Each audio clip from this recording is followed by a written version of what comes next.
आज हिंदी की पहली वीडियो जो राजीव क्रिश्चियन बैंक में दिए हुए तथा कोविड-19 के कारण माध्यमिक शिक्षा परिषद उत्तर प्रदेश प्रयागराज द्वारा निर्धारित 30% कम पाठ्यक्रम पर आधारित महत्वपूर्ण काव्य की व्याख्या को बताया जाएगा, जिसे आप लोग 2 से 3 बार अवश्य देखें और चैनल को सब्सक्राइब कर बेल आइकन को दबा लीजिएगा, जिसमें आप सभी को अगली वीडियो की क्लास की जानकारी मिल सके।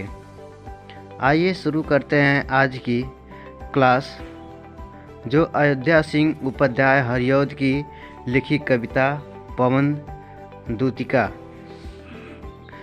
पवन दूतिका में कृष्ण के विरह में परेशान राधा अपने संदेश को पवन के माध्यम से उन तक भेजती है। तो आइए काव्य के माध्यम से इसका अध्ययन करते हैं। लज्जाशील पथिक महिला जो कहीं दृष्टि आए, होने देना विकृत वसना तो न तू सुंदरी को।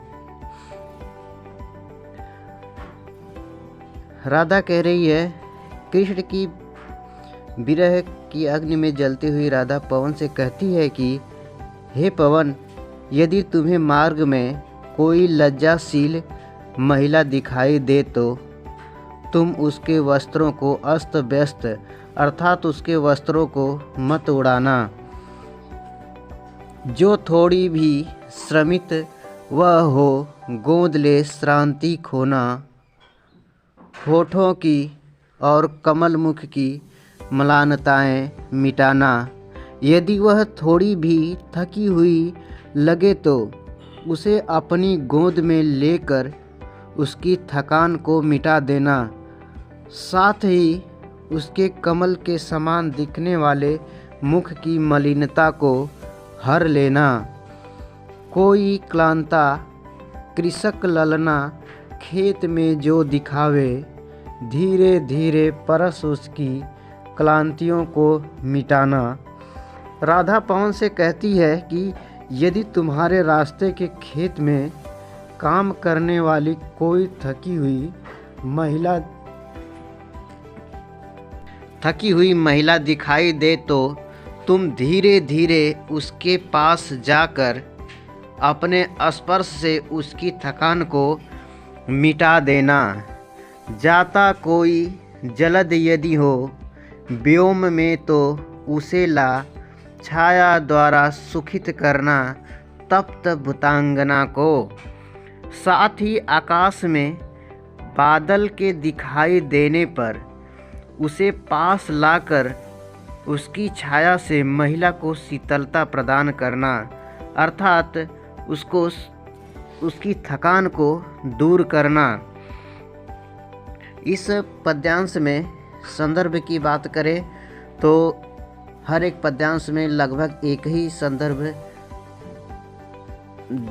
लिखा जाता है, जिसमें कुछ बदलाव होता है। तो जैसे लेखक का नाम और शीर्षक का नाम बदलाव किया जाता है।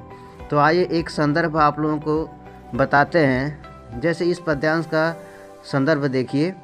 प्रस्तुत पद्यांश हमारी पाठ्य पुस्तक हिंदी में संकलित अयोध्या सिंह उपाध्याय हरिऔध द्वारा रचित पवन दूतिका शीर्षक से लिया गया है। यही संदर्भ लगभग इस पाठ के पद्यांश में हर जगह चलेगा। और ये जो पद्यांश की व्याख्या आप लोगों ने देखा है, इसका प्रसंग इस प्रकार आता है कि राधा पवन दूतिका से कहती है कि मार्ग में मिले पथिकों का उपकार करते हुए जाना है। किसी भी पद्यांश में आपको संदर्भ, प्रसंग और व्याख्या लिखनी होती है। तो आइए देखते हैं अगले पद्यांश की व्याख्या। सीरीज में दिया हुआ दूसरा पद्यांश है, नीले फूले कमल दल सी गात की श्यामता है, पीला प्यारा वसन कटि में पहनते हैं फबीला। छोटी काली अलख मुख की कांति को है बढ़ाती, सदवस्त्रों में नवल तन की फूटती सी प्रभा है। सांचे ढाका सकल वपु है, दिव्य सौंदर्यशाली। सतपुष्पों सी सूरभि उसकी प्राण संपोषिका है। दोनों कंधे वृषभ वर से हैं, बड़े ही सजीले। लंबी बाहें कलब करसी, सख्त की पेटिका है। इसका संदर्भ देखा जाए तो पहले जैसा होगा, पहले जैसा संदर्भ जैसे प्रस्तुत पद्यांश हमारी पाठ्य पुस्तक हिंदी में संकलित अयोध्या सिंह उपाध्याय हरिऔध द्वारा रचित पवन दूतिका शीर्षक से लिया गया है। और इसकी प्रसंग की बात करें तो इस पद्यांश में राधा पवन को श्री कृष्ण की पहचान बताती है।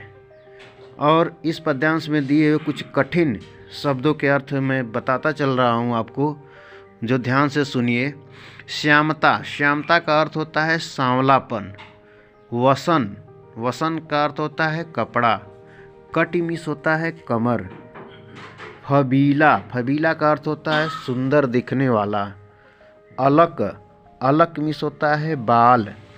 सदवस्त्र, सुंदर कपड़े। नवल का अर्थ होता है नया। प्रभा का अर्थ होता है प्रकाश या दीप्ति। सकल, सकल का अर्थ होता है संपूर्ण। वपु, वपु मीन्स होता है शरीर। सुरभि, सुगंध। संपोषिका, पोषण करने वाली। कलब, कलब मीन्स होता है हाथी। आइए पद्यांश की व्याख्या देखते हैं। नीले फूले कमल दल सी, गात की श्यामता है। पीला प्यारा वसन, कटि में पहनते हैं फबीला। राधा पवन दूतिका से कहती है कि श्री कृष्ण का शरीर नीले खिले हुए कमल के समूह के समान सांवला और सुंदर है। वे कमर पर पीतांबर अर्थात पीला वस्त्र धारण करते हैं, जो अति सुंदर लगता है।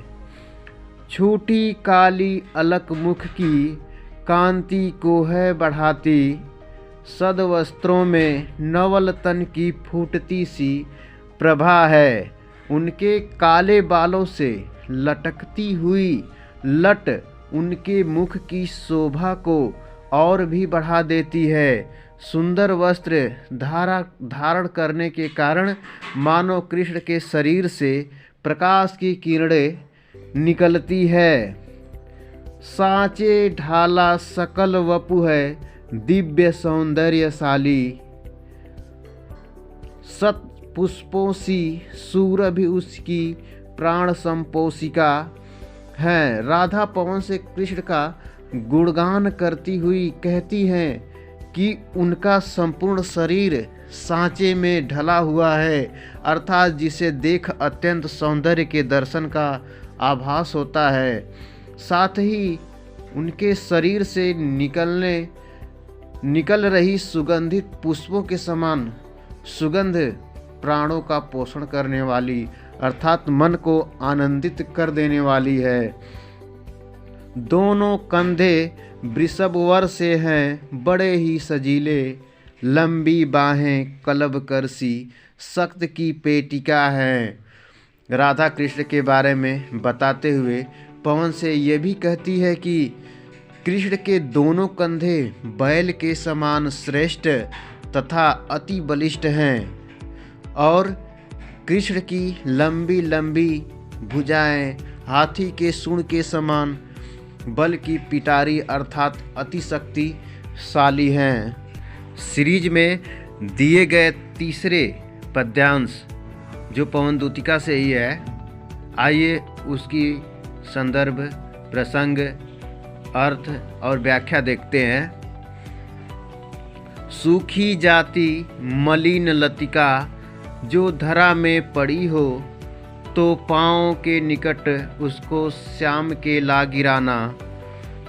यो सीधे से प्रकट करना, प्रीति से वंचिता हो, मेरा होना अति मलिन और सुखते नित्य जाना।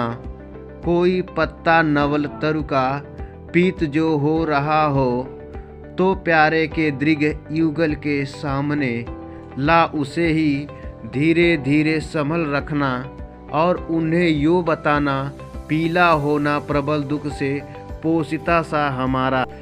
आज इसका संदर्भ देखते हैं। संदर्भ इस पद्यांश में भी पहले जैसा होगा। बार बार संदर्भ बताने से वीडियो बहुत ज़्यादा लंबी हो सकती है, इसलिए प्रसंग पहले जैसा ही रहेगा। प्रसंग देखते हैं। इसमें राधा दूत के रूप में भेजतु ही पवन से कहती है कि मथुरा की भूमि पर पड़ी हुई उदास लता के समान मेरी स्थिति हो गई है आपसे बिछुड़ने के बाद। तो इसका पूरे पद्यांश का एक बार जो मुख्य अर्थ है उसको जान लेते हैं। मलिन, मलिन का अर्थ होता है उदास। लतिका, लतिका का अर्थ होता है लता। वंचिता, वंचिता का अर्थ अलग। दृग युगल, दोनों आँखें। पोषिता, पति से बिछड़ी हुई स्त्री। आइए अब इसका व्याख्या देखते हैं। सूखी जाती मलिन लतिका जो धरा में पड़ी हो, तो पाँवों के निकट उसके श्याम के ला गिराना। व्याख्या। राधा पवन से कहती है कि यदि मथुरा की भूमि पर तुम्हें कोई मुरझाई लता दिखाई दे तो उसे श्याम के पास पैरों में गिरा देना। यूँ सीधे से प्रकट करना, प्रीति से वंचिता हो, मेरा होना अति मलिन और सुखते नित्य जाना। इस प्रकार उनके सामने उस लता को श्याम के पास पैरों में गिरा देना, इस प्रकार उनके सामने स्पष्ट रूप से प्रकट करना कि आपके प्रेम में अलग होकर इस लतिका के समान मुरझाकर सदा सुखती जा रही है। कोई पत्ता नवल तरु का पीत जो हो रहा हो, तो प्यारे के दृग युगल के सामने ला उसे ही। और आगे कहती हैं कि यदि नए पेड़ के पीले पीले पड़े हुए पत्ते पर तुम्हारी दृष्टि पड़े तो तुम उसे प्रियतम की आँखों के सामने रखना, धीरे धीरे संभल रखना और उन्हें यो बताना, पीला होना प्रबल दुख से प्रोषिता सा हमारा। और कहते हैं कि उस पीले पत्ते को धीरे धीरे संभाल के रखते हुए उन्हें ये बताना कि पति से बिछड़ी हुई स्त्री के समान मैं भी सदा पीली पड़ती जा रही हूँ। तो आज बस इतना ही इस वीडियो में। अगले वीडियो में बचे हुए सीरीज का जो पद्यांश दिया हुआ है हम आपको अगले वीडियो में बताएंगे। हमें उम्मीद है कि आप लोग इसे 2 से 3 बार इस वीडियो को ज़रूर देखेंगे, जिससे दोबारा पढ़ने की ज़रूरत नहीं पड़ेगी। आपके परीक्षा में इतना काफ़ी रहेगा। तो आज की बस इतना ही वीडियो। इस चैनल को लाइक और सब्सक्राइब ज़रूर कर दें ताकि अगली वीडियो का नोटिफिकेशन आपको आसानी से मिल सके। तो देखने के लिए बहुत बहुत धन्यवाद।